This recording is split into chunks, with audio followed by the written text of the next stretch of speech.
Good morning. Ano po ba ibig sabihin ng resign? Ang ibig sabihin po ng resign, isinuko mo ng trabaho mo.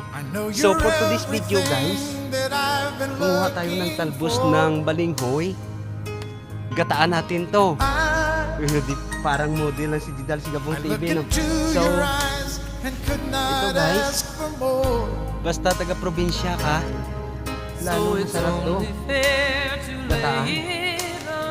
So, dito lang yan guys sa harap ng bahay. Okay? So, kamusta na kayo?